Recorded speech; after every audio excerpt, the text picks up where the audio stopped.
Hello everybody, welcome to law tips. आज मैं आप लोगों के लिए नया सेशन लाया हूं, जिसमें आज मैं आप लोगों से कुछ वैकेंसीज़ के बारे में डिस्कस करूंगा।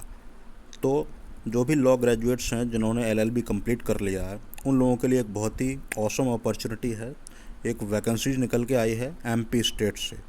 तो एमपी से डिस्ट्रिक्ट लीगल एड ऑफिसर की एंट्री लेवल की जो गेजेटेड रैंक का ऑफिसर होता है, उसके लिए नोटिफिकेशन आ चुका है। रिक्रूटमेंट की वैकेंसी आ चुकी हैं और इसकी एप्लीकेशन भी स्टार्ट हो चुका है।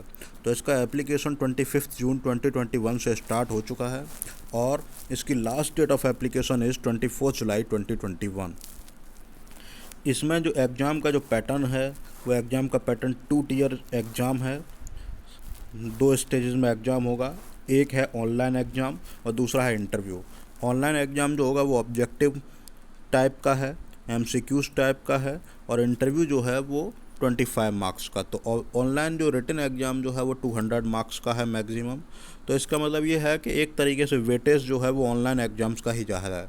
तो जो भी ऑनलाइन एग्ज़ाम एमसीक्यूज फॉर्मेट को क्वालिफाई कर लेगा, उसके सिलेक्शन के चांसेस अप्रॉक्सीमेटली ज़्यादा रहेंगे।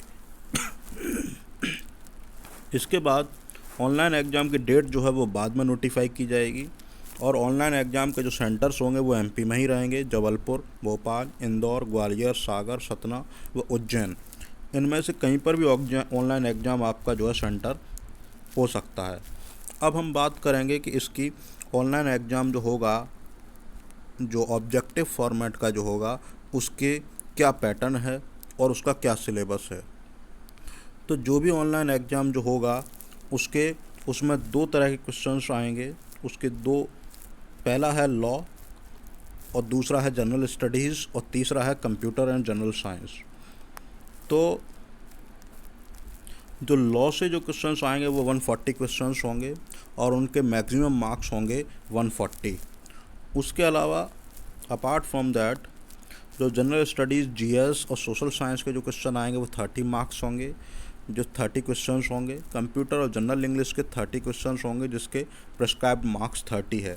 तो इसका डिस्ट्रीब्यूशन मार्क्स का इस तरह से किया गया है। लॉ के लिए 140 मार्क्स, जनरल इंग्लिश और सोशल स्टडीज़ के लिए 30 मार्क्स, कंप्यूटर और जनरल इंग्लिश के लिए 30 मार्क्स।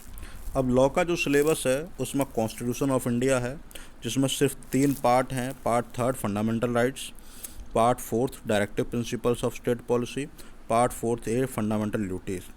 सीपीसी है, उसका सेक्शन 89 है, ऑर्डर 10 है, ऑर्डर 33 है और ऑर्डर 44 है। मतलब सिलेबस जो है बहुत ही ज़्यादा कंसाइज और ब्रीफ सिलेबस है। इसको बहुत ही ज़्यादा इन्होंने मॉडिफाई कर दिया है सिलेबस को। आईपीसी है, आईपीसी में general exceptions, general explanations, punishments, offences against public tranquility, offences affecting human body, offences against property, offences relating to marriage और क्रूरलिटी बाय हस्बैंड और रिलेटिव्स ऑफ हस्बैंड, ये आईपीसी का सिलेबस है। CrPC का जो syllabus है वो सेक्शन 125, चैप्टर 21 ए जो प्ली बार्गेनिंग से रिलेटेड है, चैप्टर 24 जो जनरल प्रोसीडिंग्स के बारे में बताता है, चैप्टर 24 है, और चैप्टर 27 का सेक्शन 357 है जो कॉम्पनसेशन की बात करता है। उसके अलावा चैप्टर 27 का सेक्शन 357A, 357B, 357C।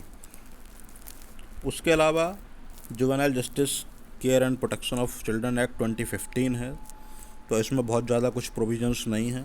उसके अलावा डाउरी प्रोहिबिशन एक्ट है, protection of women from domestic violence act है, pre conception pre natal diagnostic techniques act है, protection of children from sexual offences act, motor vehicles act, family courts act, Hindu law and Muslim law, arbitration conciliation act, Gram Nyayalaya act, maintenance and welfare of parents और senior citizens act, MP crime victim compensation scheme, legal services authority act 1987। तो ये जो syllabus है लोक अदालत वगैरह, तो ये लॉ का सिलेबस है। बाकी जनरल स्टडीज़ में इसमें क्योंकि एमपी स्टेट का एग्ज़ाम है तो एमपी से रिलेटेड क्वेश्चंस भी आते हैं, और कंप्यूटर और जनरल इंग्लिश के क्वेश्चंस वोकेबलरी और ग्रामर बेस्ड होते हैं। तो ये बहुत ही अच्छी अपॉर्चुनिटी है, बहुत ही इजी सिलेबस है। ये सिलेबस आपको लग रहा है बहुत ज़्यादा, लेकिन इसमें बहुत छोटे छोटे एक्ट्स हैं, माइनस एक्ट्स, और जो भी मेजर एक्ट्स जो भी दिए हैं उसमें सिलेबस बहुत ही कम है, बहुत ही प्रिसाइज कर दिया है सिलेबस को। जो है मेन टॉपिक्स भी इसमें क्लैरिफाई कर दिए हैं कि किस किस टॉपिक से कितने क्वेश्चंस आएंगे। तो इस अपॉर्चुनिटी को आप मिस ना होने दें, इस फॉर्म को ज़रूर अप्लाई करें। और आपको अगर कोई किसी और तरह का अगर कोई डाउट है तो उसके बारे में आप मुझे इस व्हाट्सएप नंबर पर या फिर कमेंट बॉक्स में कमेंट करके आप मुझे बता सकते हैं। Thank you, all the best.